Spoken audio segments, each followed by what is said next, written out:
A billionaire sat next to a crying single mother on a 14-hour flight. Somewhere over the Atlantic 6 hours in, she leaned close to her son and whispered something.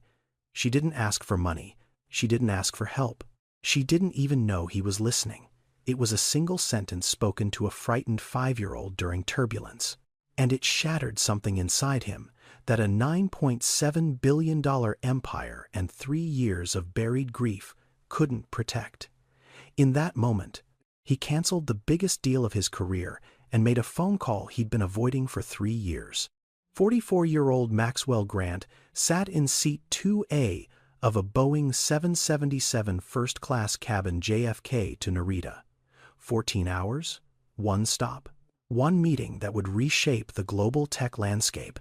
His seat was hand-stitched Poltrona Frau leather, the kind that adjusts to your body temperature, the kind most people never touch in their entire lives. A glass of Dom Perignon, 2012, sat untouched on the armrest tray. Next to it, a Salvatore Ferragamo amenity kit he hadn't opened. He didn't need eye cream. He needed the next 16 hours to go exactly as planned. His laptop was open to slide 37 of a presentation his team had spent 11 months building. The Kuroda Systems acquisition. $2.3 billion. 1,200 employees. 3 core patents in natural language AI processing that would vault Grant Nexus Technologies into the top 3 enterprise AI companies on the planet. The Patek Philippe on his wrist caught the overhead light every time he typed. That watch cost more than most apartments in Brooklyn. He wore it like it was nothing, because to him it was. Maxwell Grant was worth $9.7 billion. He owned homes in Aspen, the Maldives, and a villa outside Florence he'd visited exactly once. His company employed 14,000 people across 6 countries. Bloomberg had profiled him twice.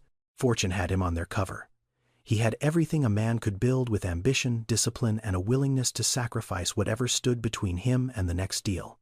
But Maxwell Grant could not sleep on airplanes. Not because of turbulence, not because of noise, not because of the $2.3 billion waiting for him in Tokyo. He couldn't sleep because every time he closed his eyes, he heard a phone ringing. The same phone, the same ringtone, the same number flashing across the screen. Vermont Medical Center. 3 years ago. March 14th. He was in a boardroom on the 47th floor of his Manhattan headquarters. Slide 34. Q3 revenue projections.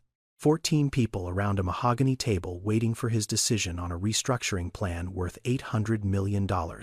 His phone vibrated against the table. He glanced down. Vermont Medical Center. He knew what it meant. His mother had been sick for 7 months. Pancreatic cancer, stage 4.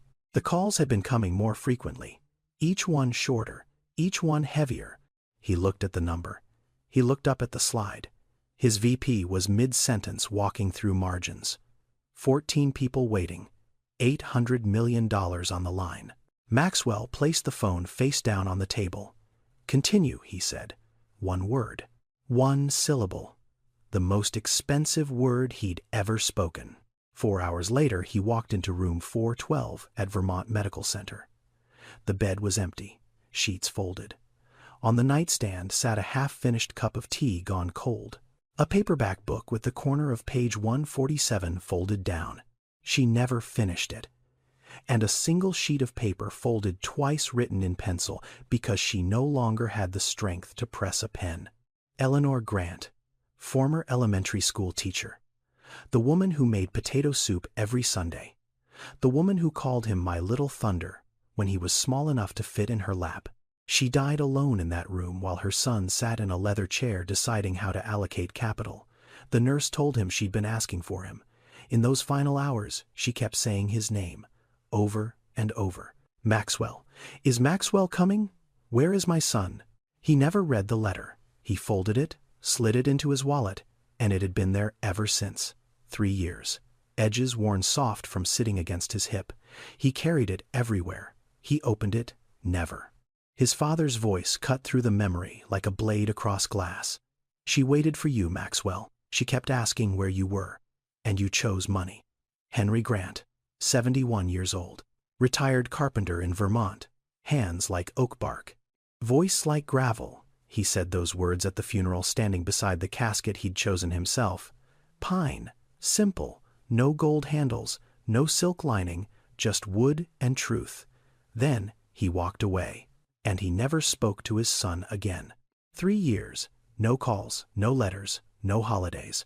Maxwell sent checks every month, generous ones, 5 figures. Henry returned every single one, unopened. The richest man in the family couldn't buy a cup of coffee with his own father. Maxwell stared at his laptop screen.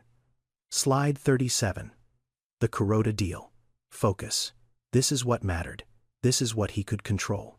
Numbers, strategy, outcomes. Not the past. Not the dead. Not the letter in his wallet he was too afraid to read. He could buy anything in the world. Literally anything. A private island, a Vermeer painting, a seat on a spacecraft.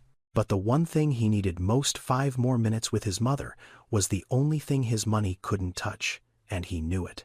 He just chose not to think about it, like he chose not to think about it every single day for 3 years.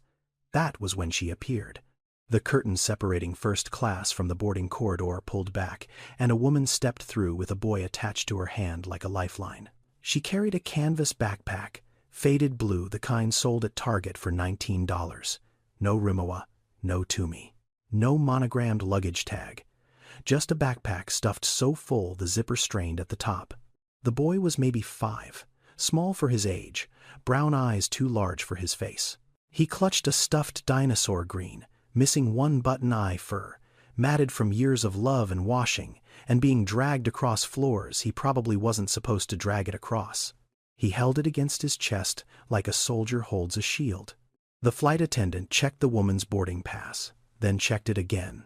A small pause, a second glance. That particular look that says, "Are you sure you're in the right place?" The woman noticed. She stood a little straighter, didn't say anything, just waited. Maxwell noticed too. The woman wore a gray hoodie, Target clearance tag still peeking from the inside collar, sneakers that had been white once, maybe 2 years ago. Her eyes were red and swollen. She'd been crying before she boarded. Not the kind of crying you do during a sad movie. The kind that comes from somewhere deeper. The kind that sits in your chest for weeks and only spills when you're too tired to hold it. Her hands trembled slightly as she buckled the boy into the seat beside Maxwell. Seat 2B. 18 inches between his world and hers, his Tom Ford suit her clearance hoodie, his Berluti briefcase her canvas backpack, his John Lobb shoes polished to glass her sneakers held together by habit and hope. 2 different lives, one shared armrest. Maxwell's jaw tightened. Not out of cruelty, not out of judgment, just the involuntary reaction of a man who had spent decades controlling every variable in his environment, suddenly confronted with one he couldn't control. A child. On a 14-hour flight. In the seat next to his, he put on his Bose 700 noise-canceling headphones, tilted the laptop screen slightly away. Body language polished and precise. No rudeness. No eye contact. Just a wall built from posture and expensive electronics. The universal language of "I am not available." The woman caught it. She was smart enough to read what he wasn't saying. "I'm sorry in advance," she said quietly. Voice rough, tired, not begging, not apologizing for her existence. Just informing. He's usually quiet, but this is his first time flying. Maxwell glanced up briefly, nodded once. "It's fine." 2 words, delivered with the warmth of a contract clause. Then the boy looked up at his mother and said something that in any other moment, on any other flight, would have meant absolutely nothing. "Mama, are we going to see Grandma for real this time?" Not on the phone, Martha swallowed. Her throat moved like she was pushing something heavy down before it could escape. She nodded. "For real this time, baby." The boy smiled, hugged his dinosaur tighter, went back to looking out the window at the ground crew loading luggage below.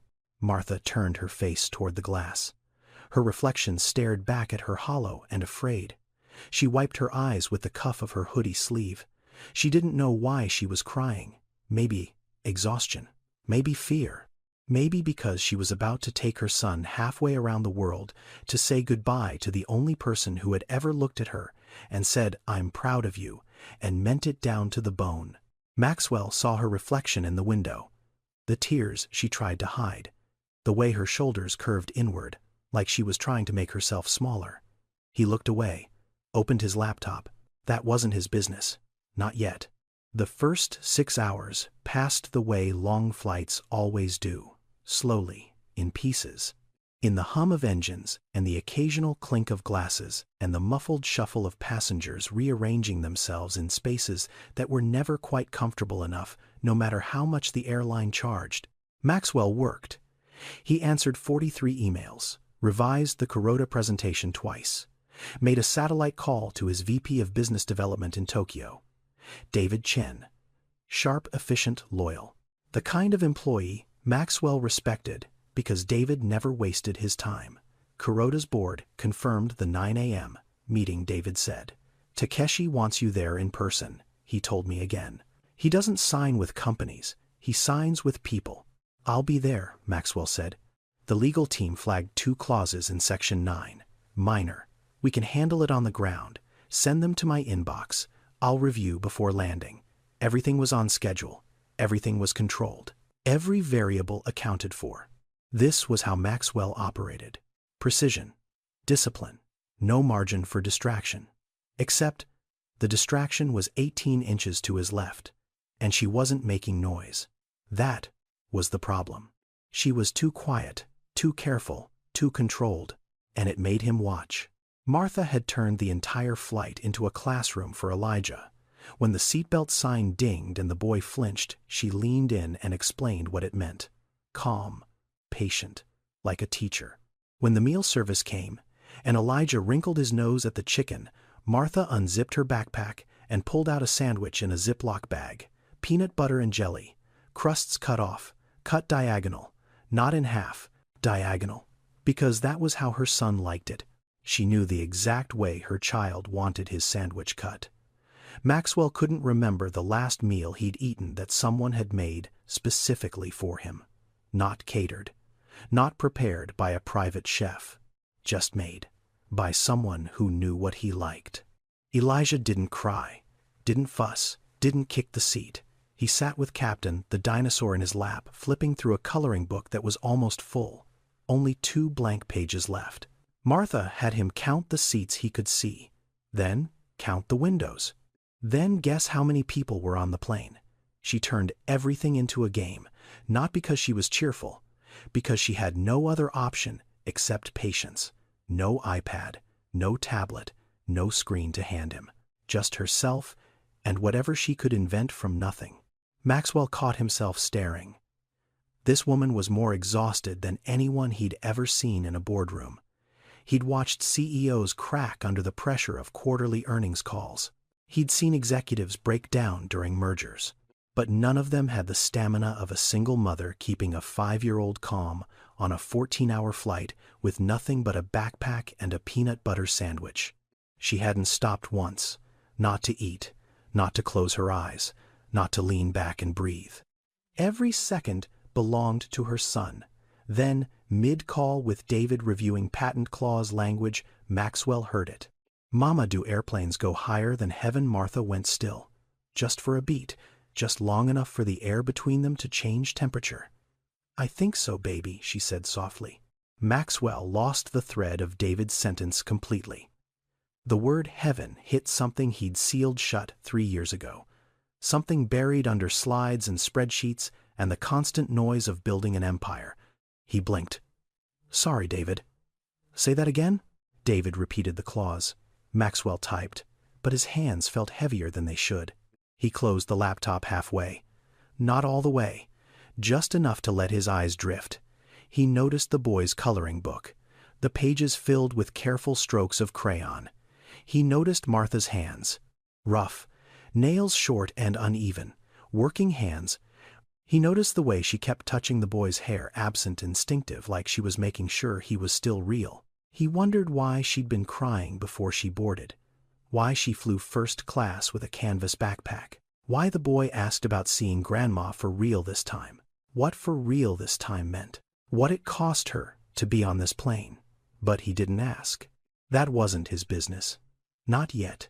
6 hours and 14 minutes into the flight, the plane dropped. Not crashed, not dove, just dropped. The kind of sudden stomach-lurching turbulence that turns a calm cabin into a chapel full of silent prayers. The seatbelt sign flashed on with a sharp ding. Overhead bins rattled. A glass of water slid off a tray 3 rows back and shattered. The engines groaned as the aircraft pushed through a wall of unstable air somewhere over the mid-Atlantic. Elijah screamed. Not a tantrum scream, a terror scream. The kind that comes from a child who has never been 37,000 feet in the air before, who doesn't understand why the floor is shaking, who doesn't know that turbulence is normal. To him, the world was falling apart. And maybe in his 5-year-old mind it was. The cabin went still. Passengers gripped armrests. A businessman across the aisle white-knuckled his scotch. A woman 2 rows ahead pressed her hand flat against the ceiling. Maxwell removed his headphones. Martha moved like water. No hesitation, no panic. She unbuckled Elijah and pulled him into her lap in one motion. Her arms wrapped around him, hands pressed against his ears to muffle the noise. She tucked his face into her neck. His small body shook against hers. Captain the Dinosaur pinned between their chests, and she began to whisper, not loud, not performative, just a mother talking to her child the way mothers have for thousands of years, low and steady and warm, a voice designed for exactly 1 pair of ears. But the seats were 18 inches apart, and Maxwell heard every word. It's okay, baby. Remember what we practiced. Brave doesn't mean not scared. Brave means scared, but still going. And when we land, Grandma is going to see how big you've gotten. She's going to be so proud. We're going to be her sunshine. Okay. Because that's what family does. We show up even when it's hard. Even when it hurts. We show up. That's the only thing that matters. We show up. 3 words. The simplest sentence in the English language. The kind of thing printed on greeting cards and stitched into throw pillows. Something 1,000 mothers have said to 1,000 children in 1,000 different moments of fear. But Maxwell Grant heard it like a detonation. We show up. That's the only thing that matters. Because he didn't. He didn't show up. Not when his mother was lying in room 412 asking for him. Not when she said his name over and over to a nurse who couldn't help. Not when Eleanor Grant, the woman who called him my little thunder, took her last breath, staring at an empty chair where her son was supposed to be sitting. He could have been there. He didn't need to save $800 million. He didn't need to fly across the country. He just needed to pick up the phone, walk out of the room, drive 90 minutes north, sit beside her, hold her hand. Say the things sons are supposed to say when the woman who built them is leaving the world. He chose a spreadsheet instead. His father's voice returned, sharp, unforgiving, not a whisper this time, a verdict. She waited for you, Maxwell. His hands gripped the armrests, knuckles bone white, his jaw locked, his chest tightened like something inside was trying to collapse and expand at the same time. He closed his eyes, not to sleep, to keep the water behind them from falling. This woman, this stranger in a clearance hoodie and worn-out sneakers. She saved for 14 months to fly her son across the ocean. She packed sandwiches with the crusts cut off. She turned a 14-hour flight into a classroom because she couldn't afford a tablet. And she was flying 7,000 miles to show up for her mother, to be there, to hold a hand, to say the things that need to be said while there was still someone alive to hear them. Maxwell had a private jet. He had a net worth that could buy the airline they were flying on. He had every resource, every advantage, every possible means to be anywhere in the world in under 12 hours. And when his mother needed him most, he chose a boardroom. The memory hit him like a wave he'd been out running for 3 years. March 14th, 3 years ago. The boardroom on the 47th floor of Grant Nexus headquarters in Manhattan, floor-to-ceiling windows. The city sprawled below, like a circuit board of ambition and noise. 14 people around a table that cost more than a house. Slide 34 on the projector. Q3 revenue growth, a blue line climbing upward like it was trying to escape the screen. His VP was mid-sentence. Something about margins. Something about projections. Something that mattered enormously in that room and meant absolutely nothing in the room where his mother was dying 90 minutes north. His phone vibrated against the mahogany. He looked down. Vermont Medical Center. The same number that had been calling more frequently over the past 7 months. Each call shorter, each one carrying a little more finality than the last. He looked at the number, looked up at the slide. 14 faces waiting. $800 million in restructuring decisions hanging on his next sentence. He placed the phone face down on the table. Continue. One word, one syllable. The kind of decision that takes half a second to make and the rest of your life to live with. 4 hours later, he walked into Vermont Medical Center. Down the hallway that smelled of antiseptic and something worse. Something quieter. The smell of endings. Room 412. He pushed the door open, and the bed was empty. Not empty like someone had gone for a walk. Empty like someone had left and was never coming back. Sheets folded with hospital precision. Pillow smooth. No wrinkles. No impression of a head that had rested there just hours ago. On the nightstand, 3 things. A paperback novel dog-eared at page 147. She never finished it. A cup of tea, stone cold, the bag still floating in murky brown water. And a folded piece of paper, written in pencil, because by that morning Eleanor Grant no longer had the strength to press a pen. He picked up the letter, stared at the handwriting, shaky but deliberate. Every letter formed with effort, with intention, with the last reserves of a body that was shutting down but a heart that still had something left to say. He folded it, put it in his wallet, and he never opened it. The funeral was on a Tuesday. Gray sky, Vermont cold, the kind of cold that doesn't care about your coat. Henry Grant stood beside the casket he'd chosen himself. Pine, simple. No gold handles, no silk, just wood. Honest wood from an honest man who'd spent 40 years building things with his hands. Henry wore the only suit he owned, navy blue, fraying at the cuffs. He didn't look at Maxwell when he arrived, not at first.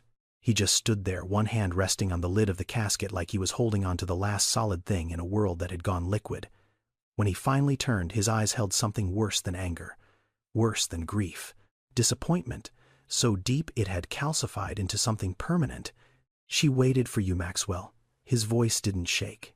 It didn't rise. It was flat and final, like a door closing. She kept asking where you were, and you chose money. Then he turned and walked away. And those were the last words Henry Grant spoke to his son 3 years ago. 3 years of silence, 3 years of checks mailed to Vermont and returned unopened. 3 years of a father who'd rather live in quiet poverty than accept a single dollar from a son who'd failed the only test that ever mattered. Maxwell opened his eyes. The turbulence had passed. The cabin was calm again. The seatbelt sign clicked off with a quiet ding. Somewhere behind him, a flight attendant was apologizing for the disruption. Elijah was asleep in Martha's lap. Captain the dinosaur pressed between them. The boy's face was peaceful, tear tracks drying on his round cheeks. Martha was looking out the window, not at the clouds, not at the dark ocean below, just outward, tears running silently down her face. She wiped them with her sleeve the way she probably always did, quietly, without asking anyone to notice. She had no idea what she'd just done. No idea that 3 words whispered to a frightened child had detonated something inside the man sitting 18 inches to her right. Something he'd spent 3 years building walls around. Concrete and steel, and silence and work and money, and the constant forward motion of a man who cannot afford to stop, because stopping means thinking, and thinking means remembering. And remembering means drowning. We show up. That's the only thing that matters. How many times had he not shown up? Her birthday. He sent flowers. An arrangement that cost $400 from a florist on Madison Avenue. A card signed by his assistant. Christmas. He called for 10 minutes, maybe 12, standing in the hallway outside a holiday party his company was hosting. He could hear laughter and clinking glasses through the wall, while his mother talked about the snow in Vermont. It's beautiful here, Maxwell. You should come see it. He said he'd try. He didn't try. The last time he sat with her. Actually sat. No phone, no laptop, No watch checking, no excuses about meetings or flights or deals. When was it? He searched his memory like a man rifling through drawers in the dark, and he couldn't find it. That was the part that scared him most. Not that he'd missed the end, but that he couldn't remember the last time he was fully present for any of it. Maxwell Grant could calculate the exact value of every deal he'd ever closed, down to the decimal. He could tell you the ROI on every acquisition, the margin on every quarter, the compound growth rate of his net worth over 2 decades. But he could not remember the last time he said, "I love you, Mom." He was the best in the world with numbers, but with the things that actually counted, he'd been bankrupt for years. The silence between them lasted a long time.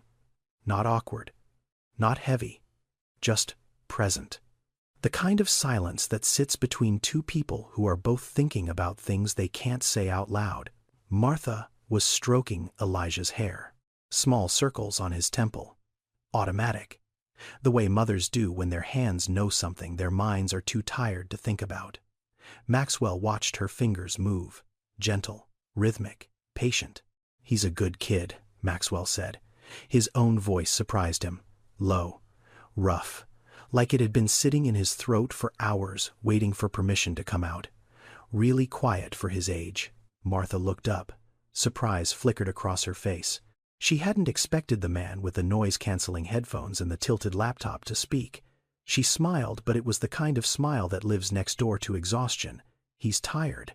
We've been up since 3 a.m. 3 a.m. Maxwell tried to imagine what 3 a.m. looked like for this woman. Packing a backpack in a small apartment. Making sure the stuffed dinosaur was included. Checking documents. Worrying about money. Worrying about everything. "Where are you headed?" he asked. Not because he was making conversation, because he needed to hear her talk. He needed something real in a space that suddenly felt suffocating, despite the $12,000 they'd spent designing each first-class seat for maximum comfort. "Okinawa," Martha said. "My mother lives there." A pause. The kind of pause that holds its breath. "She's sick." 2 words. She's sick. But the way she said them. The way her voice cracked on the second word like a bone breaking under weight it had been carrying too long. Those 2 words told him everything. Maxwell didn't say, "I'm sorry." He didn't ask what kind of sick. He didn't offer condolences, or platitudes, or any of the meaningless phrases people throw at grief like confetti at a parade that nobody wanted. He just nodded. Because he knew.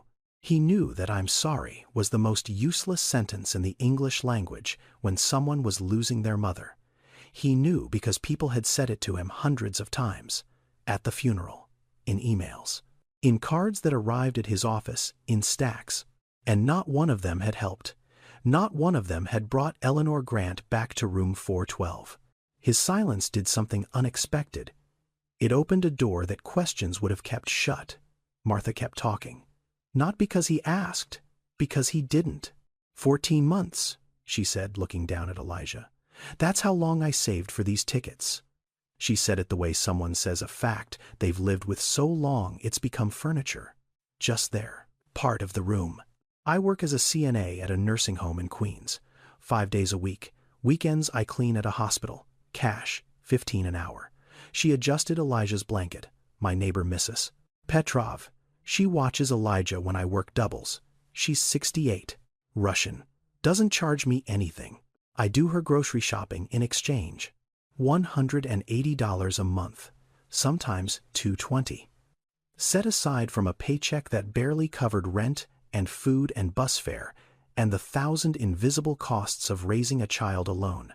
14 months of instant coffee instead of real coffee. 14 months of wearing scrubs home because buying new clothes wasn't in the budget. 14 months of cutting Elijah's hair herself over the kitchen sink because $12 at the barber was $12 she couldn't spare.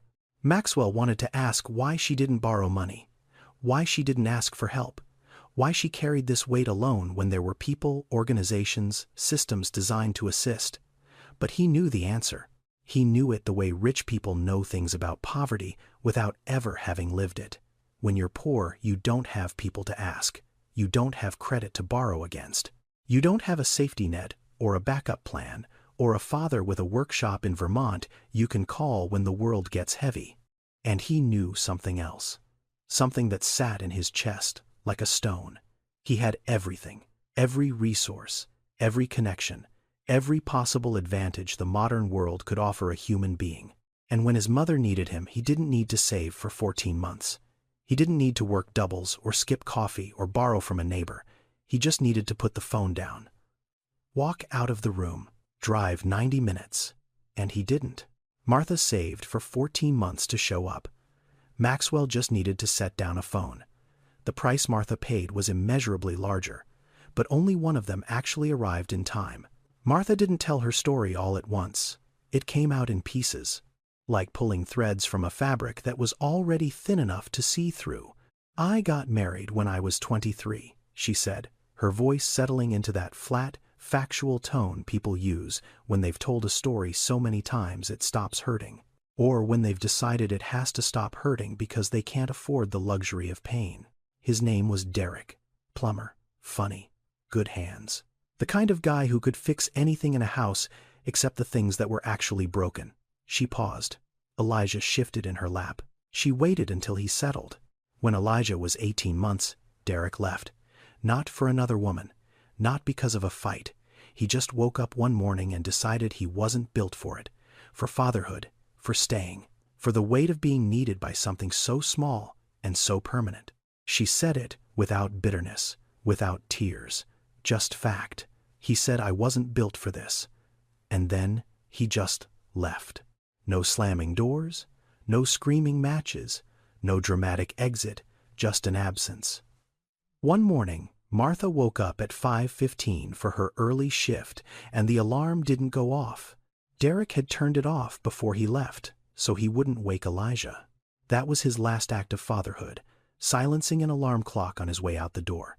She moved to a studio apartment in Queens, $1,400 a month. Elijah got the bed. Martha slept on a folding chair that she opened every night and closed every morning.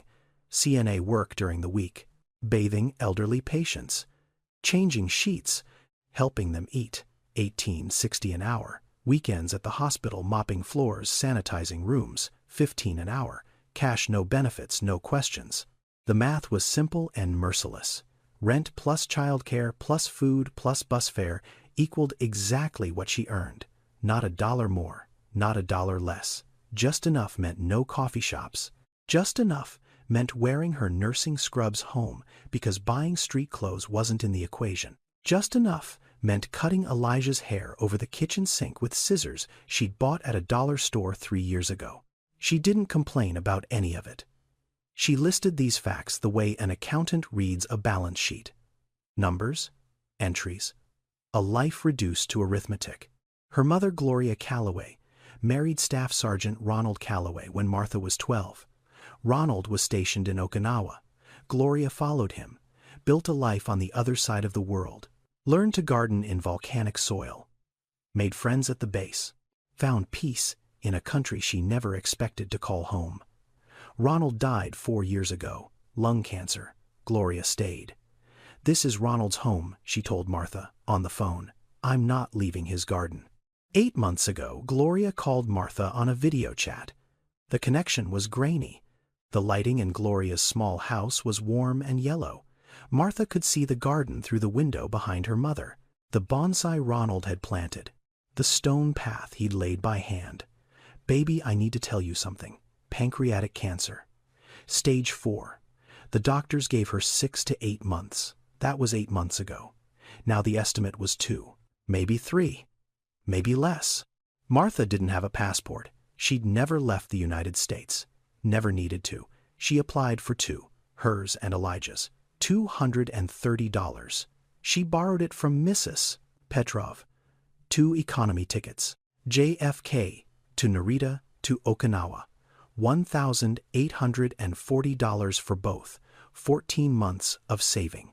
$180 to $220 a month. Every dollar pulled from a life that had no margins left. When she told her supervisor at the nursing home she needed 2 weeks off, the response was immediate. "If you leave, I can't guarantee your position when you come back." Martha looked at her supervisor, a woman sitting behind a desk, making decisions about other people's lives with the casual authority of someone who has never had to choose between a paycheck and a parent. "I understand," Martha said, and she walked out. At the check-in counter at JFK, the agent typed for a long time, frowned, typed again, then looked up. "Ma'am, economy is overbooked on this flight. We're upgrading you and your son to first class. No additional charge." Martha stared at her. "I don't understand." "First class. Seats 2B and 2C. You'll board with Group 1. Martha had never been in first class. She didn't know what it meant. She imagined slightly bigger chairs, maybe extra legroom. She did not imagine Poltrona Frau leather and Dom Perignon, and a man in a $12,000 suit sitting next to her carrying a briefcase worth more than her annual salary. Elijah tugged her hand as they walked down the jetway. "Mama, why is the chair so big?" "I don't know, baby. Just sit down and be good." 3 days before the flight, Elijah had asked her a question while she was packing the backpack. "Mama, do we have to go?" She knelt down, looked him in the eyes, took both his hands in hers. "Yes, baby. Some things you can't do on a phone. Some things you have to do with your hands and your heart and your whole body there. Show up. The only thing that matters." What Martha didn't know, what most people don't realize, is that her decision to fly 7,000 miles wasn't just an act of love. Science actually backs her up. Research published in the Journal of Pain and Symptom Management found that terminally ill patients who had family members physically present reported pain levels that were 23% lower than those who didn't. Not because the family did anything medical, not because they administered drugs or adjusted equipment, just because they were there, in the room, breathing the same air, holding a hand, sitting in a chair. The human body responds to presence in ways we're only beginning to understand.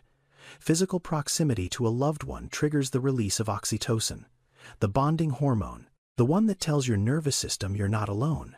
At the same time, cortisol drops, the stress hormone, the one that keeps your body in fight or flight mode even when there's nothing left to fight.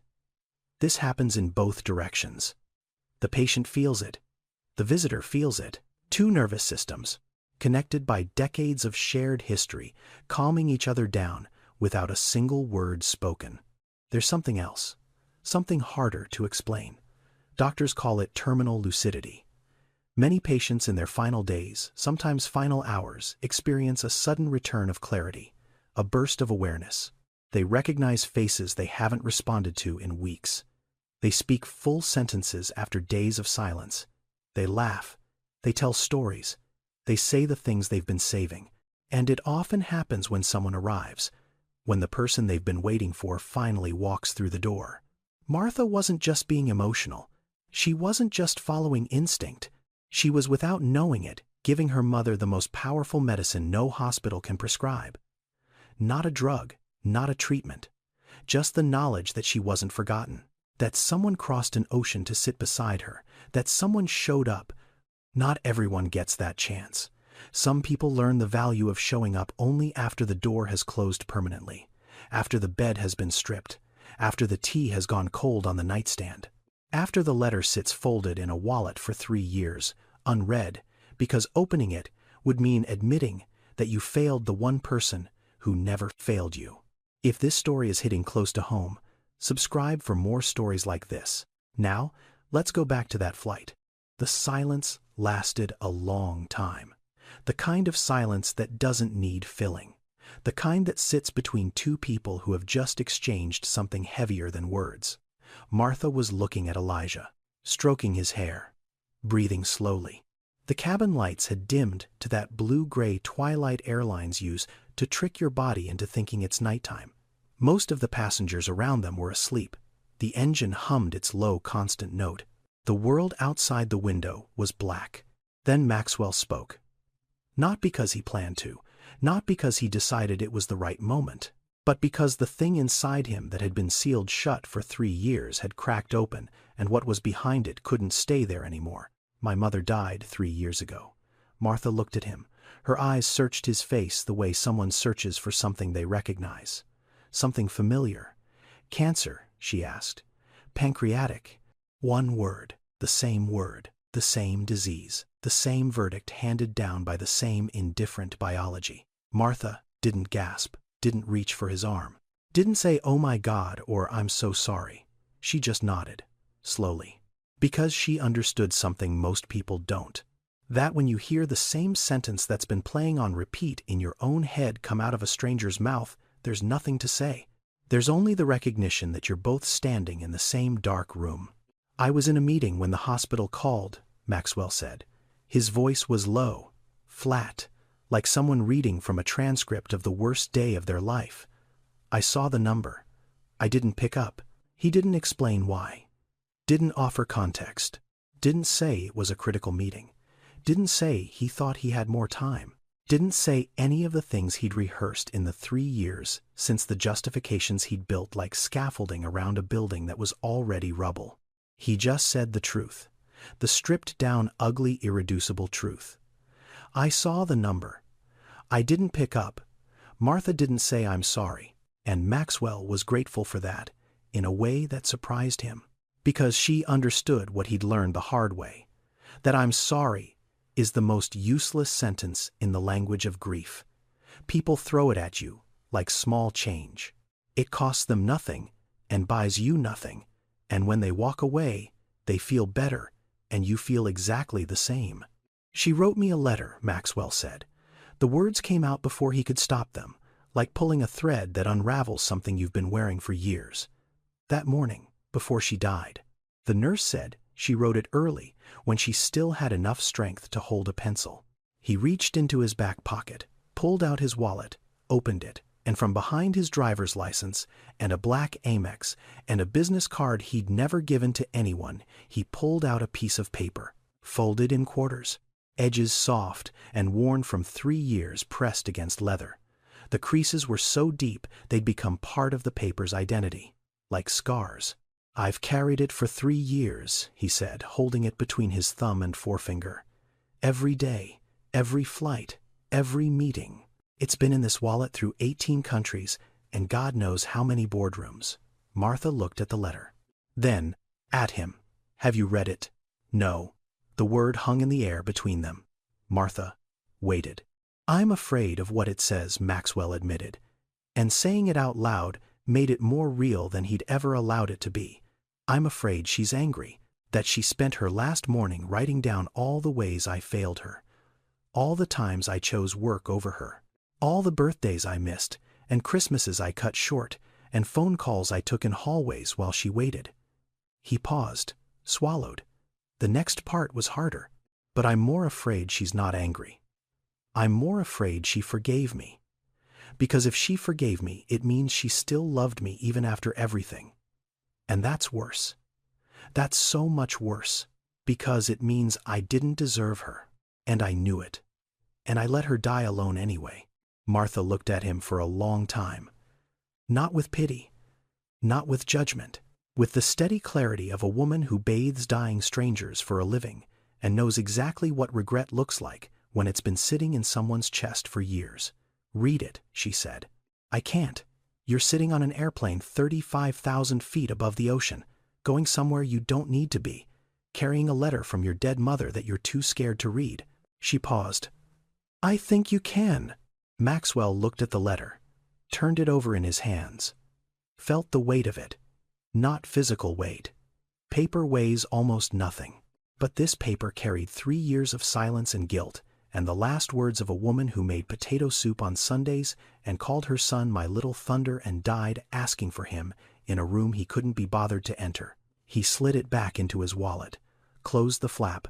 "Not yet," he said quietly. Martha nodded.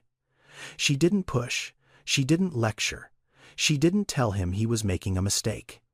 Because she was also flying toward her mother without knowing what she would say when she got there. She was also carrying words she hadn't figured out yet.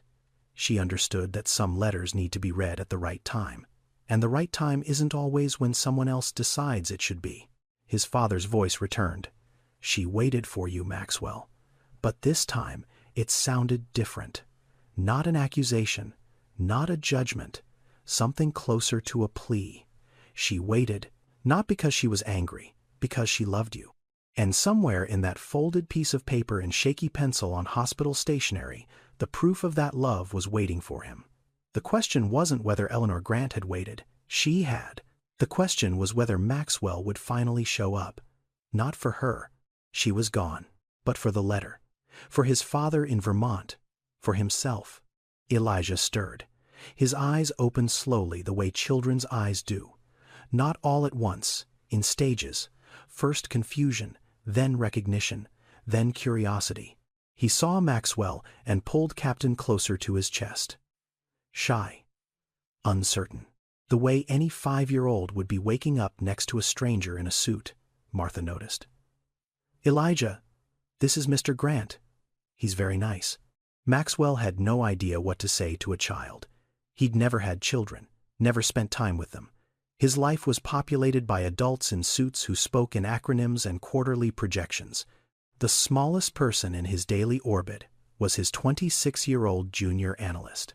Elijah looked at him with those enormous brown eyes, then looked at Captain, then back at Maxwell. Do you have a dinosaur too? Maxwell almost laughed. Almost. No. But I had a stuffed bear when I was your age. His name was Sargent. Martha glanced at him, surprised. The image of this man, this billionaire in his Tom Ford suit with his Patek Philippe watch holding a stuffed bear named Sargent, was so incongruent it was almost funny. Did Sargent go on airplanes? Elijah asked. No. He mostly stayed in bed and guarded my pillow. Elijah considered this with the seriousness of a 5-year-old evaluating critical information. Captain goes everywhere, he said. He's brave. I can see that, Maxwell said. And then, something happened that Maxwell hadn't anticipated. The boy smiled. A real smile. The kind that hasn't learned to be strategic or polite or performed. Just pure. Just warm. Just a child deciding that a stranger was okay. Maxwell smiled back. And it was the first genuine smile that had crossed his face since boarding this plane. Maybe longer. And in that small, unremarkable moment, he remembered something. Sargent the bear was a Christmas gift. He was 4 years old. His mother had wrapped it in newspaper because they couldn't afford wrapping paper that year. His father was between jobs. They were living in the small house in Vermont with the drafty windows and the wood stove that smoked when the wind came from the north. She'd handed him the package and said, "Every boy needs someone to guard his pillow." He hadn't thought about Sargent in decades. The bear was probably still in a box in his mother's attic, in the house where his father now lived alone. Elijah pulled out his coloring book, flipped through it. Almost every page was filled. Crayon strokes in every direction, some careful, some wild. Only 2 blank pages remained. Mama, I'm almost out of pages. Martha looked at the book. I know, baby. I'm sorry. I didn't have time to get a new one. Maxwell reached into his Berluti briefcase and pulled out a stack of white paper, meeting notes, prep documents for the Kuroda presentation, graphs and projections and executive summaries worth months of work from 47 employees. He held them out to Elijah. You can draw on these. The backsides are blank. Elijah took the paper like it was treasure, pulled out a crayon, green, and started drawing. A dinosaur with wings, flying over what appeared to be an airplane. Underneath, in large, uneven letters, he wrote, "Captoon flies." The spelling was wrong. The proportions were impossible. The wings were bigger than the body. And it was without question the most honest piece of art Maxwell had ever seen. When the meal service came, Martha hesitated. The menu was printed on heavy cardstock. Wagyu beef, pan-seared salmon, truffle risotto. The kind of food that belonged in a world Martha had never visited. Order whatever you want, Maxwell said. Both of you. Martha looked uncomfortable. We're fine. I have granola bars in my bag. Please, Maxwell said. And the way he said it wasn't charity. It wasn't pity. It was the voice of a man who hadn't shared a meal with anyone in a very long time and was realizing at 35,000 feet that he missed it. Martha ordered the salmon. Elijah got the pasta. When it arrived, the boy's eyes went wide. He stared at the plate like it was a magic trick. Mama, this is the best spaghetti ever. It's penne, baby. Penne. Elijah repeated, testing the word like a new toy. Penne. I like penne. Martha laughed. A real laugh, short and quiet, but real. And Maxwell watched her face transform for just a moment from exhaustion into something lighter. Something younger. Something that looked like the person she might have been before life decided to test her in every possible way. Elijah fell asleep again after the meal. Captain tucked under his arm, mouth slightly open. The drawing of the flying dinosaur resting on the tray table beside him. Martha and Maxwell sat in the dimmed cabin. The engine droned. The Pacific stretched beneath them, invisible and enormous. Two strangers at 35,000 feet, one in a $12,000 suit, one in a clearance hoodie. They shared no history, no social circle, no zip code, no tax bracket. But they shared the same wound. The wound of a mother, the wound of time running out, the wound of wondering in the quiet hours between midnight and dawn whether you were doing enough, whether showing up was enough, whether anything was ever enough. Maxwell's phone lit up. An email from David Chen in Tokyo, landing in 7 hours. Final prep meeting confirmed for 8 a.m. local time. Kuroda board is assembled. This is it, Max. Don't overthink it. Just show up and close. Show up. Maxwell read the email twice. Looked at the sleeping boy beside him. Looked at Martha, whose eyes were closed, but whose breathing wasn't the breathing of someone asleep. Looked back at the screen. $2.3 billion. 18 months of work. 47 people. 3 patents. 1 meeting. For the first time in his career, $2.3 billion felt like a very small number. The Kuroda deal was the kind of acquisition that gets studied in business schools. Kuroda Systems, founded in Kyoto in 1989 by Takeshi Kuroda, a 67-year-old engineer who'd built the company from a 2-room office into a 1,200-person operation holding 3 core patents in natural language processing that every major tech company on Earth wanted. If Grant Nexus acquired Kuroda, they'd vault into the top 3 enterprise AI companies globally. The projections showed 40% revenue growth over 5 years. The stock price would double, Bloomberg would run a profile, Fortune would put him on the cover again. Maxwell had pursued this deal for 18 months. His team of 47 people had worked nights, weekends, holidays. Legal had spent 4 months on the contract alone. The CFO had run the numbers so many times the spreadsheet had its own spreadsheet. And Takeshi Kuroda had one condition. One requirement that no amount of money or legal maneuvering could satisfy. I don't sign with companies. Takeshi had said 2 weeks ago over a video call, his voice calm and precise. I sign with people. If you want Kuroda Systems, you sit across from me. You look me in the eye, and we decide together whether our visions are compatible. No proxies, no delegates, no representatives. Maxwell Grant in person or no deal. His phone buzzed again. The CFO this time. Final numbers locked, contract ready for signature. Legal cleared sections 7 through 12. We're green across the board. Then the VP. Logistics confirmed. Car will meet you at Narita. Hotel is booked. Prep room reserved at the Kuroda offices. Then a board member calling on the satellite phone. Direct. Unfiltered. Max, listen to me. This is the one. 18 months of work. Don't mess this up. The world of business pressed against him from every direction. Numbers, schedules, expectations, obligations. The machinery of a $9.7 billion empire demanding its CEO perform his function. Show up, close, win. Move to the next deal. Maxwell looked at his laptop screen. The revenue projection chart. A blue line climbing steadily upward for 5 years. Clean, predictable, measurable. Every data point accounted for. Every variable controlled. Then he looked to his left. Elijah curled in his seat. Captain wedged under his chin, mouth open, breathing the slow, deep breaths of a child who has no idea that the world is complicated. On the tray table, the drawing. A dinosaur with impossible wings flying over an airplane. Captain Fliss. No revenue projections, no 5-year forecast. No measurable ROI, just a green crayon and a beautiful misspelled belief that dinosaurs can fly.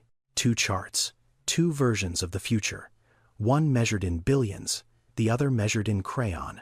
Maxwell closed the laptop halfway. If he closed the Kuroda deal, what happened next? Another line on his resume. Another paragraph in his Wikipedia entry. Another press release. Another round of congratulations from people who would forget about it in 6 weeks. And then another deal. And another. And another. An endless conveyor belt of acquisitions and exits and quarterly calls. More nights in hotel rooms. More meals eaten alone. More phone calls from his father that never came because his father stopped calling 3 years ago. And how many more letters left unread? How many more people left waiting in rooms he was too busy to enter? He was flying 14 hours to what everyone in his life called the most important meeting of his career. But sitting in the dark, at 35,000 feet watching a stranger's child sleep, Maxwell was beginning to suspect that the most important meeting of his life might not be in Tokyo at all. Martha was the one who finally said it.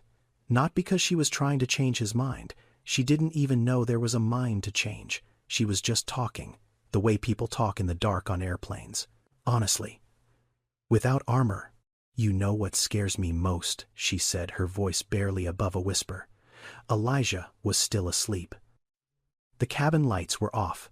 They were somewhere over the Pacific, suspended between continents, between time zones, between the lives they'd left and the lives waiting for them on the ground. It's not that my mother is dying. Everyone dies. I learned that a long time ago. She paused, looked at her hands. Working hands. Rough from years of lifting and cleaning and holding and carrying. What scares me is arriving too late. Getting off the plane and walking into that house and realizing I waited too long to say the things I needed to say. That I spent 14 months saving for a plane ticket when I should have been spending those 14 months finding any way to get there sooner. Her voice cracked at the edges. I don't want I should have to be the sentence I carry for the rest of my life. I should have. 2 words, the heaviest 2 words in any language. Maxwell felt them land in his chest like stones dropped into still water. Because I should have was exactly the sentence he'd been carrying for 3 years. I should have picked up the phone. I should have left the meeting.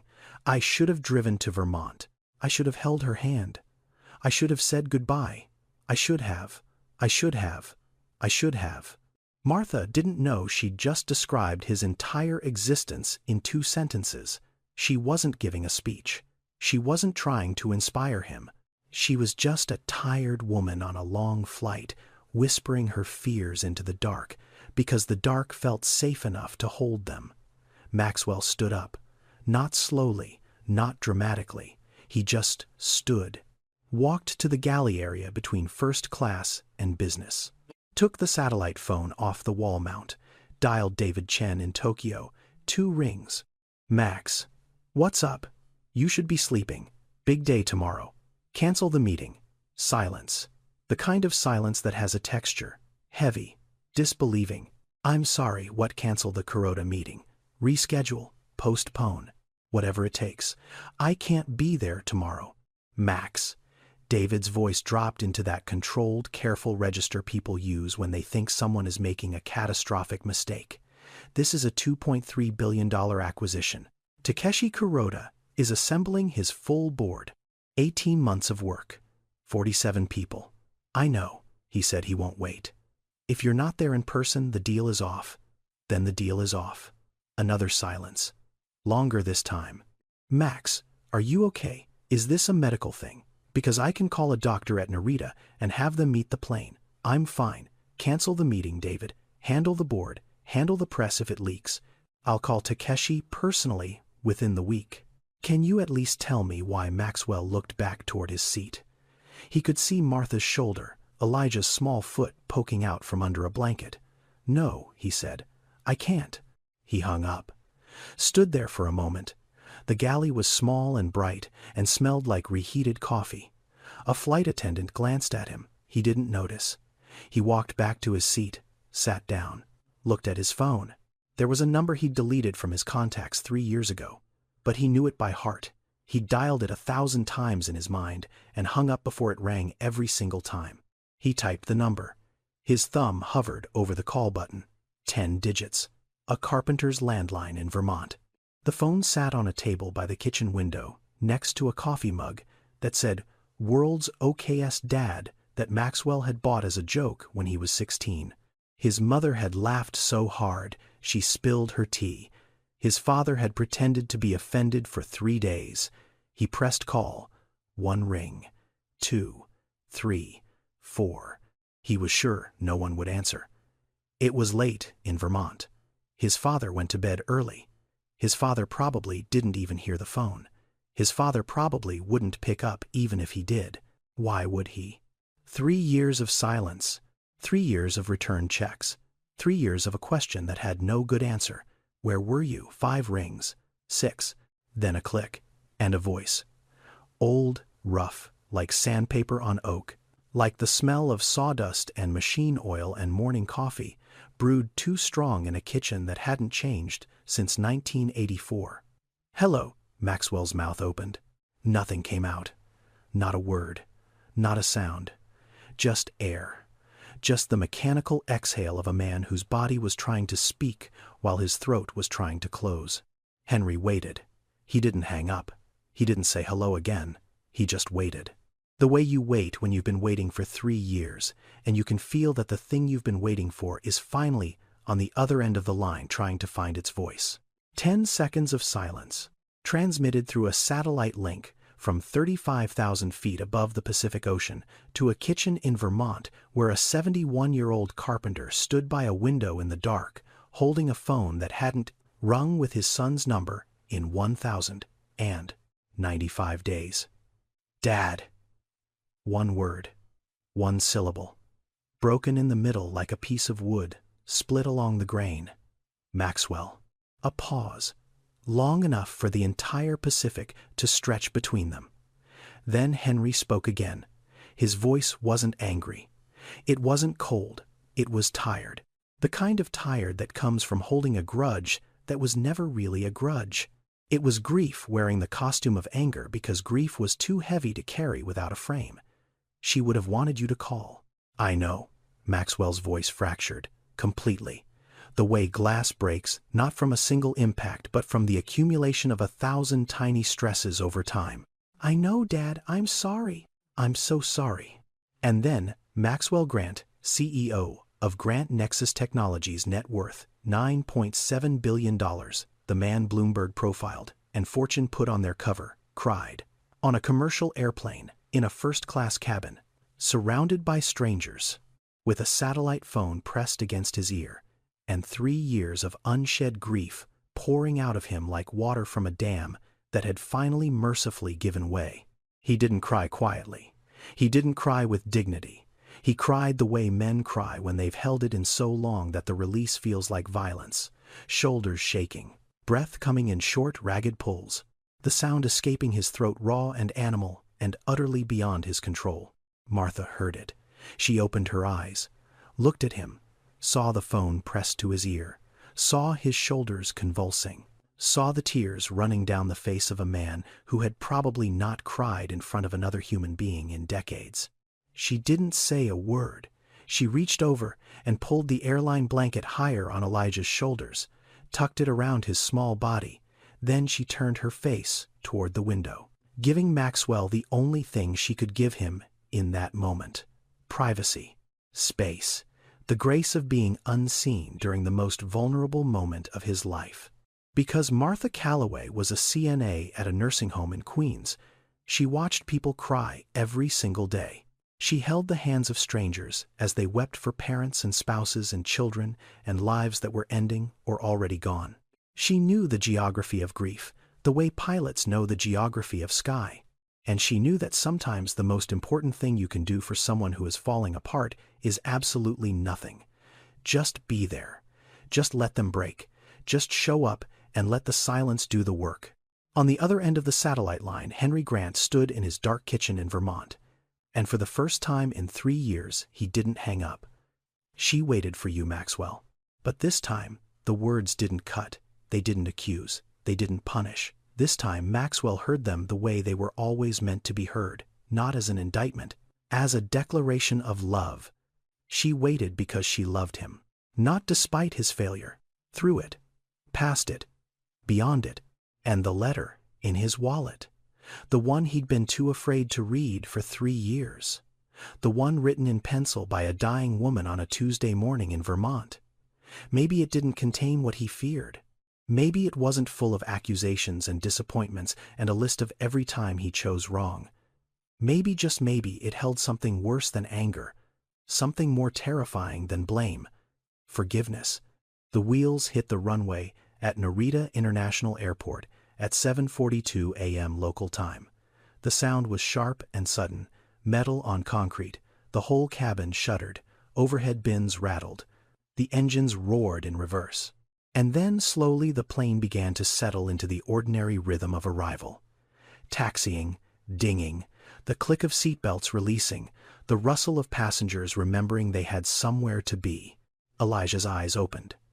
He looked around confused for a moment, the way children do when they wake up in a place that isn't their bed. Then he saw the window, sunlight pouring through, buildings in the distance, a sky that looked different from the one in Queens. "Are we at Grandma's?" Martha smoothed his hair. "Almost, baby." One more flight. The cabin came alive around them. Passengers stood. Bags appeared from overhead bins. The choreography of disembarkation practiced and automatic.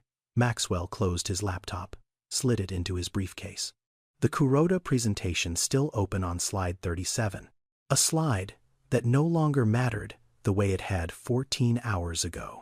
They walked up the jetway together, not side by side, not like companions, just two passengers moving in the same direction through the same narrow corridor toward the same terminal. When they reached the gate area, they stopped. The flow of people parted around them like water around two stones in a river. Maxwell didn't know what to say. 14 hours of conversation, of silence, of tears, of truth. And now he was standing in an airport terminal with fluorescent lights overhead and departure boards clicking, and he couldn't find a single word that felt adequate. Martha didn't seem to need one. Elijah broke the silence. He tugged on Maxwell's sleeve, held up a piece of paper, folded once unevenly, the way 5-year-olds fold things. Maxwell took it, opened it. A green dinosaur with impossible wings flying over a blue airplane. Clouds that looked like cotton balls, a sun with a smiley face, and at the bottom in large crooked letters, for M.R. Grant from Elijah. Maxwell held the drawing the way he'd held his mother's letter, like it was evidence of something he'd almost stopped believing in, that strangers could matter, that 14 hours could change a life, that a child with a stuffed dinosaur and a box of crayons could hand you something worth more than a $2.3 billion acquisition. "I hope you get there in time," he said to Martha. His voice was steady, quiet. "I hope your mother sees how strong you are, and I hope Elijah remembers this trip forever." Martha looked at him, those tired, honest eyes. "I hope you read that letter, Mr. Grant." She didn't say anything else, didn't hug him, didn't cry, just nodded once, took Elijah's hand, and walked toward the connecting gate for Okinawa. Maxwell watched them go. The canvas backpack, the clearance hoodie, the small boy clutching Captain, looking back once to wave. Then they disappeared into the crowd. He sat down. Gate 47. Alone. The terminal buzzed around him. Announcements in Japanese and English.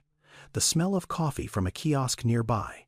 A businessman rushing past, phone pressed to his ear saying something urgent about quarterly figures.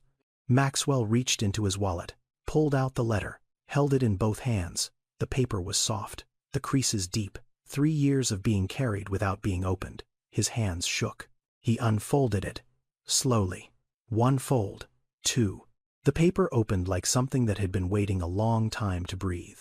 Pencil, shaky strokes, letters formed with effort by a hand that was running out of strength, but not out of love. "My little thunder, I know you're busy saving the world. I just want you to know. I'm not angry.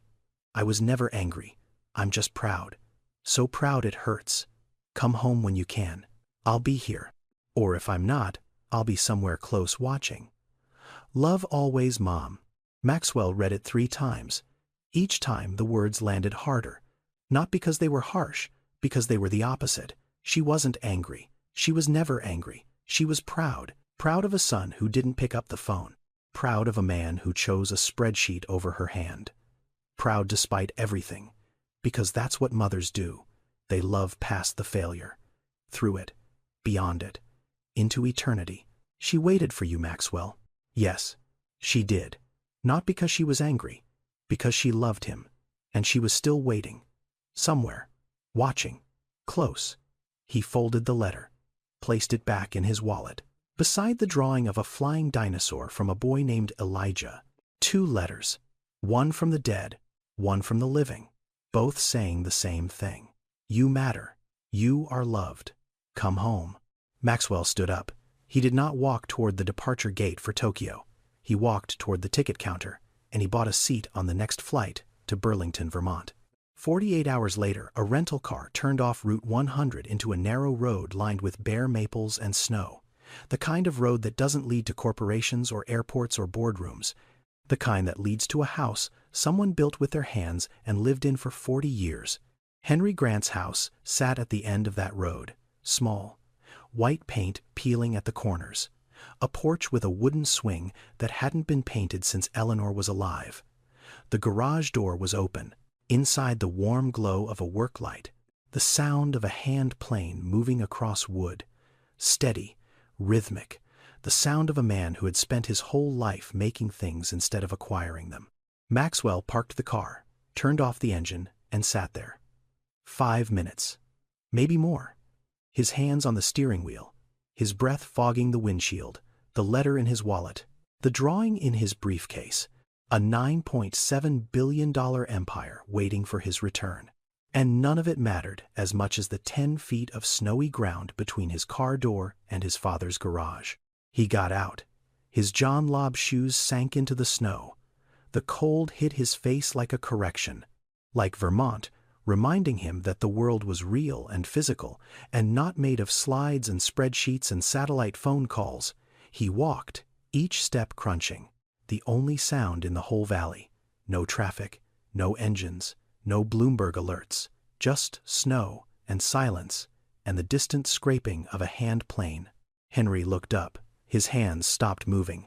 He held the plane against the wood, sawdust on his flannel shirt, reading glasses pushed up on his forehead. 71 years old, hands like bark, eyes like a man who had been waiting for something he'd stopped expecting. He didn't speak. He just looked at his son, standing in the snow. Tom Ford suit, Italian shoes, a billionaire who looked exactly as out of place as a single mother in a first-class cabin. Dad. Henry set the plane down on the workbench, slowly, deliberately, the way he did everything. You came, he said. Not a question. A confirmation. The way you confirm that a thing you'd almost given up on has finally arrived. I should have come sooner. Yes, Henry said. You should have. Silence. The work light buzzed. Sawdust floated in the warm air of the garage. Somewhere outside a bird called from a bare branch. Then Henry turned, walked into the house, left the door open, wider than it needed to be. Coffee's on. Come in before you freeze. The kitchen was small, warm. It smelled like oak and strong coffee, and something Maxwell couldn't name at first. Then he realized. It smelled like his childhood, like Sunday mornings, like potato soup and cinnamon toast, and the sound of his mother humming while she grated papers at the table. Eleanor's photos were everywhere. On the shelf, above the stove, on the refrigerator held by magnets from places she'd visited, beside the salt shaker on the dining table. Her coffee mug still sat in the dish rack, blue ceramic, chipped at the handle, never put away, never washed, for the last time. Just there, waiting, like she was. Maxwell sat at the kitchen table, the same table where he'd eaten cereal before school, where he'd done homework, where his mother had helped him practice spelling words by writing them on index cards in her careful teacher's handwriting. The wood was scratched and stained, and more valuable than every piece of furniture in his Manhattan penthouse combined. Henry poured 2 cups of coffee, set one in front of Maxwell, sat across from him, didn't say anything, didn't hug him, didn't cry, just sat, coffee, silence, presence, and that was enough. For now, that was enough. 7,000 miles away in a small house on a quiet street in Okinawa, Martha Calloway knocked on a door. The house was modest, traditional, tile roof, a stone path through a garden where an American soldier had planted bonsai trees 20 years ago and a widow had kept them alive ever since. Wind chimes made of seashells hung from the eave.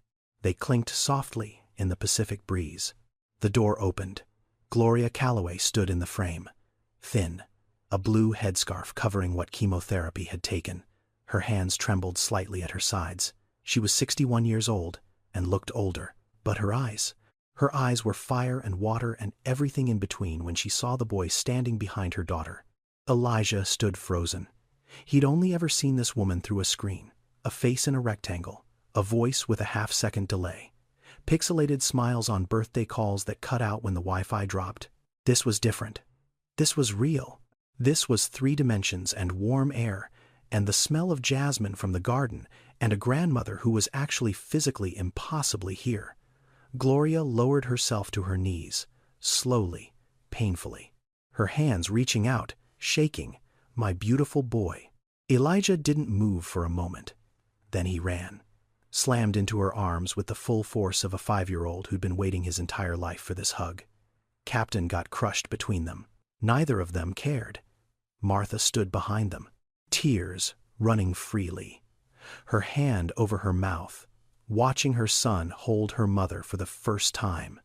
For real this time, not on the phone.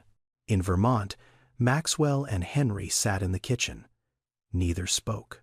The coffee cooled. The clock on the wall ticked. Outside snow fell on Eleanor's garden, covering the ground she used to tend every spring. In Okinawa, Martha sat in the garden with Gloria, while Elijah drew pictures of dinosaurs on the porch. Gloria held Martha's hand, weak fingers wrapped around strong ones. The bonsai cast small shadows in the afternoon light. 2 places, 11,000 kilometers apart, 2 different stories, 2 different families, 2 different kinds of grief, but the same choice. Show up, be there, sit in the silence or fill it with tears, or just hold someone's hand while the clock ticks and the world keeps spinning and the time you have left shrinks with every breath. Showing up doesn't always come with a perfect ending. Henry didn't forgive Maxwell that afternoon. Forgiveness isn't a switch, it's a road, and they were at the beginning of it. The coffee was a first step. The open door was a second. But the years of silence and the weight of that empty hospital bed and the words she waited for you didn't dissolve over 1 cup of coffee in a Vermont kitchen. They would take time. They would take more visits, more silence, more showing up. And Gloria was still dying. Martha's presence didn't cure cancer. The tumor didn't shrink because a daughter flew 7,000 miles. The prognosis didn't change because a grandson drew pictures of flying dinosaurs on the porch every morning. But some things matter more than outcomes. Some things matter more than results. The choice, the act, the showing up itself. That's what counts, not what happens after, but that you came, that you tried, that you walked through the door, even though you didn't know what to say when you got there. 3 months later, Maxwell Grant's life looked different. Not unrecognizably different. Not the dramatic reinvention that movies love to show. He didn't sell the company. He didn't move to a cabin in the woods. He didn't trade his Tom Ford suits for flannel and become a carpenter's apprentice. That's not how real change works. He was still CEO of Grant Nexus Technologies. Still ran meetings. Still reviewed quarterly numbers. Still answered to a board that measured success in revenue growth and market share. But his calendar changed. Every Friday afternoon he flew to Vermont, landed at Burlington at 4:30, drove the rental car down, Route 100, arrived at Henry's house before dark. Saturday morning coffee at the kitchen table. Saturday afternoon he stood in the garage while Henry taught him to use a hand plane. Maxwell's palms blistered. His strokes were uneven. The wood came out rough where it should have been smooth. Henry watched, corrected him without words, moved his hands to the right position, and for the first time in 3 years laughed. It was a small laugh, short, almost reluctant, like a muscle that hadn't been used in a long time remembering how to fire. But it was real, and Maxwell heard it like a bell ringing in an empty church. Sundays he drove back, flew to Boston or New York. Monday morning boardroom. The machine continued. But the man inside it had shifted. Not broken, not rebuilt, just shifted. The way a house settles on its foundation after a storm. The Kuroda deal didn't die. Takeshi Kuroda waited 6 weeks. When Maxwell flew to Tokyo and sat across from him in the quiet conference room overlooking the Kyoto skyline, Takeshi asked one question. "Why did you cancel, family?" Maxwell said. Nothing more. Takeshi studied him for a long moment, then nodded. "A man who puts family first is a man I can trust." He signed the contract that afternoon. $2.3 billion. But when Maxwell left the building, he didn't call his VP to celebrate. He called his father. "Deal's done, Dad." Henry's response, "Good. The porch railing still needs sanding. The deal was just a deal. The porch railing was real." Gloria Calloway passed away 7 weeks after Martha arrived in Okinawa, a Tuesday. Early morning. The garden was wet with rain. Martha was holding her mother's hand when it happened. Gloria's breathing slowed, then stopped. Then the room was still. Elijah was asleep in the next room. Captain on the pillow beside him. Martha stayed 3 weeks. 3 weeks of cooking in her mother's kitchen. 3 weeks of Elijah drawing pictures and taping them to Gloria's refrigerator.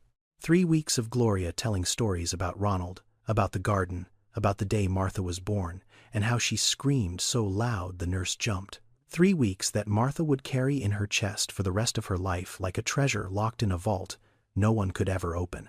She showed up. She arrived in time. She held her mother's hand. 2 months after Gloria's funeral, Maxwell called Martha.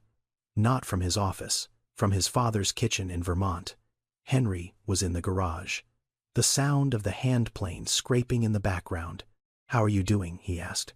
"I lost my job," Martha said. Her voice was flat. Factual. The way she always delivered bad news. Like reading a grocery list of disasters. "They gave my position to someone else while I was in Okinawa. My supervisor told me she couldn't guarantee it, and she didn't." Maxwell didn't say, "I'll fix it." He didn't offer money. He didn't swoop in with a solution wrapped in a bow. Because that's not what Martha needed. And that's not who she was. She didn't need saving. She needed a door. Just one door that wasn't locked. "I know someone at Mount Sinai," Maxwell said. "She runs a CNA advancement program. Guaranteed placement after completion. Better pay. Regular hours. Full benefits for you and Elijah. Would you want me to make a call?" Martha was quiet for a moment. "You don't have to do that." "I know. But you showed me something on that flight. The least I can do is show you a door. Walking through it is your choice. A connection, not charity. A key, not a handout. The difference mattered, and Martha knew it. "Okay," she said. "Make the call." 6 months later, Maxwell sat in a conference room at Massachusetts General Hospital. Not for a deal, not for an acquisition. For a presentation about a small program his foundation had quietly launched. The Presence Project. Simple idea, radical in practice. When a patient was diagnosed as terminal and their family couldn't afford to travel, the program covered everything. Flights, hotels, meals, ground transportation. No applications. No income verification. No bureaucratic maze to navigate while your mother or father or child was dying in a hospital bed 1,000 miles away. The budget for year 1 was $2.4 million, a fraction of the Kuroda deal. Pocket change by billionaire standards. But for each family that received a call saying your flight is booked, your hotel is reserved, just go, just be there, just show up, it wasn't pocket change, it was everything. It was the difference between holding a hand and staring at a phone, between being there and wishing you had been, between I showed up and I should have. Maxwell named the program after no one. Not himself, Not his mother, not Martha, just the Presence Project. Because that's all it was.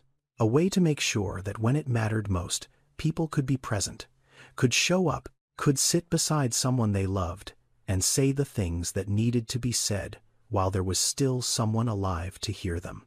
1 year later, Martha Calloway graduated from the Mount Sinai CNA Advanced Certification Program on a Thursday in October. Top of her class. Her evaluation read, Exceptional Clinical Judgment. Remarkable empathy with patients and families. Recommended for palliative care placement without reservation. Palliative care. End-of-life support. The department most healthcare workers avoided because it meant watching people die every week. Martha chose it. Not because she was brave, because she understood it. She'd sat beside her mother in Okinawa and learned what dying actually looks like. Not the Hollywood version. The real version. The slow version. The version where you hold someone's hand and tell them stories and make them tea they can barely drink and pretend the afternoon light in the garden is the most interesting thing in the world because you both know the alternative is talking about the thing neither of you wants to name. She was good at it. The patients loved her. The families trusted her. Because Martha didn't flinch at grief. She'd lived inside it. She knew its shape. Her salary went up. Not dramatically, but enough. Enough for health insurance for 2. Enough for a 1-bedroom apartment in Astoria. Small, 5th-floor walk-up. But the window faced south, and every morning the sun came through and landed on the kitchen table like a gift someone left at the door. Elijah had his own bed for the first time. A real bed. Not a fold-out, not a couch, not a sleeping bag on someone else's floor. A twin mattress with dinosaur sheets that Martha found on sale at Target for $22. He slept with Captain on one side and a pillow shaped like a cloud on the other. Every night. The same bed. In the same room. In the same apartment that didn't move or change or disappear. He started 1st grade in September. Brought Captain on the first day. His teacher, Miss Rodriguez, let him keep it on his desk. By the 2nd week, Captain lived in his cubby, watching over his backpack like a guard. By the 3rd week, Elijah had friends. 2 boys named Marcus and Deshaun, who also liked dinosaurs. By the 4th week, he was drawing pictures during free time that made Miss Rodriguez pull Martha aside at pickup. Your son has an extraordinary imagination, she said. The detail in his drawings, the stories he tells about them. It's unusual for his age. Martha looked at the pictures. A green dinosaur flying over an ocean. An elephant standing on a cloud. A family of 3 stick figures with circle heads, Martha, Elijah, and above them floating in the sky with wings, a woman labeled in careful 6-year-old letters, Grandma, in the sky. Martha taped every single drawing to the refrigerator. The entire door was covered. Layers of crayon and marker and construction paper overlapping like evidence of a life being built one school day at a time. In Vermont, healing moved at the speed of wood shavings. Henry Grant did not forgive his son quickly. Forgiveness was not in Henry's nature, the way speed was not in the nature of oak. It grew slowly, in rings, 1 layer at a time, invisible from the outside, but accumulating. Maxwell came every Friday, 4-hour drive from Boston, sometimes longer in snow. He didn't fly, he drove, because driving felt like effort, like penance. Like the physical act of crossing distance meant something that a private jet couldn't replicate. They didn't talk much. A carpenter and a CEO don't share vocabulary. Their conversations were short, practical, about the wood, about the weather, about the porch railing that still needed replacing. But sometimes in the middle of sanding a board or measuring a cut, Henry would say something about Eleanor. Not big things, small things. The way she hummed when she washed dishes. The way she always burned the toast on purpose because she liked it that way. The way she read to Maxwell every night until he was 10, and he pretended to be asleep because he didn't want her to stop, but he was too old to admit it. Maxwell listened. He didn't add to the stories. He just received them, like someone being handed pieces of something precious that had been locked away for 3 years. One Friday in November, Henry put down his hand plane. looked at the sawdust on the workbench. Then, at his son. "She'd like this," he said. "You coming up here?" Maxwell's throat tightened. "I know, Dad. Don't stop, I won't." Henry picked up the plane, went back to the wood, and that was it. No embrace, no tears, no declaration. Just 2 words from a 71-year-old carpenter that meant more than any contract Maxwell had ever signed. Don't stop. Keep showing up. Keep coming back. Keep being here. The Presence Project completed its first year with 143 families served. 143 plane tickets, hotel rooms, rental cars, and meals paid for so that someone could be beside someone they loved when the end came. The numbers were small. Maxwell knew that. In the world of philanthropy, 143 was a rounding error. Foundations with real ambition talked in thousands, tens of thousands. Maxwell's board members smiled politely when he mentioned it, the way people smile at something they consider quaint. But Maxwell read the letters. Every month.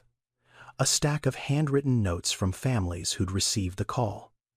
Most of them said the same thing, in different words. "I was there. I made it. I held their hand."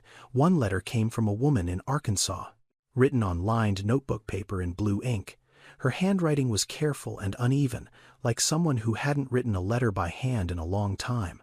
"Because of your program, I held my son's hand when he took his last breath. He was 31. Leukemia. I live in Fort Smith. He was at a hospital in Philadelphia. I couldn't afford the flight. Your people called me on a Tuesday. By Wednesday I was on a plane. I sat with him for 9 days. He knew I was there. He squeezed my hand on the last morning.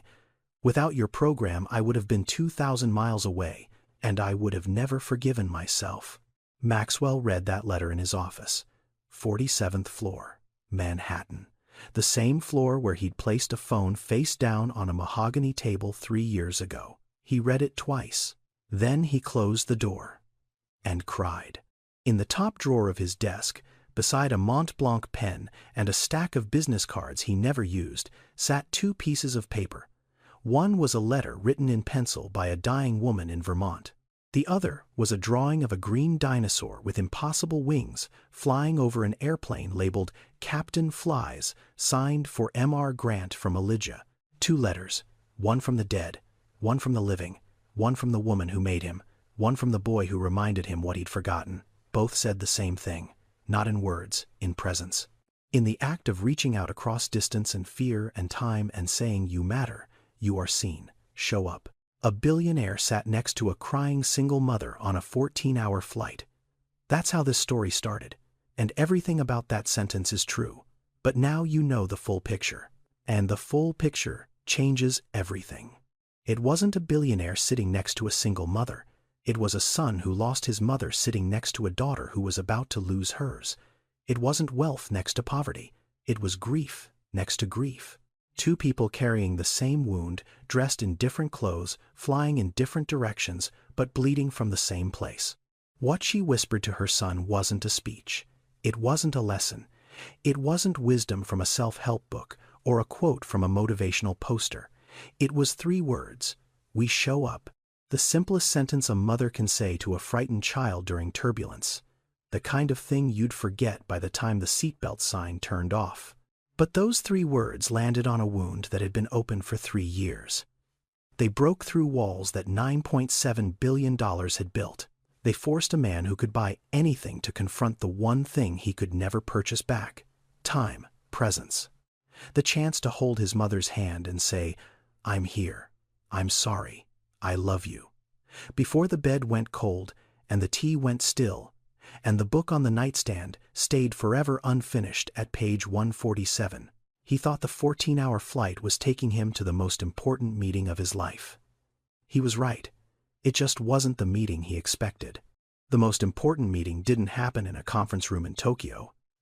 It happened in Seat 2A, at 35,000 feet, in the dark, between a man in a Tom Ford suit and a woman in a Target hoodie, between a Patek Philippe watch and a stuffed dinosaur named Captain, between a $2.3 billion deal and a peanut butter sandwich with the crusts cut off, Sometimes the person who changes your life isn't in the boardroom. They're in seat 2B, wearing a clearance hoodie, whispering to a 5-year-old boy about being brave. Thank you for watching. If this story reminded you of someone you need to show up for, take a few seconds to share it with them. Subscribe for more stories like this. See you on the next one. One more thing before you go. This story is fiction. Every character, every name, every event was made up. But the feelings are real. The science is real. The grief is real. And the choice to show up or not, that's the most real thing in this entire video. If you or someone you know is caring for a loved one with a serious illness, you're not alone. The National Alliance for Caregiving and the Caregiver Action Network both offer free resources, support lines, and connections to help you carry the weight. Look them up. Reach out. You don't have to do this by yourself. I wrote this story because I almost made the same mistake Maxwell did. I almost chose work over showing up for someone I love. I got lucky. I changed my mind in time. Not everyone does. And that haunts me. If this story makes even one person pick up the phone tonight and call someone they've been putting off, calling someone they've been meaning to visit, someone they've been too busy or too scared or too proud to show up for, then every word was worth it. Drop a comment and tell me about a time someone showed up for you when it mattered, or a time you wish you had. I read every single one.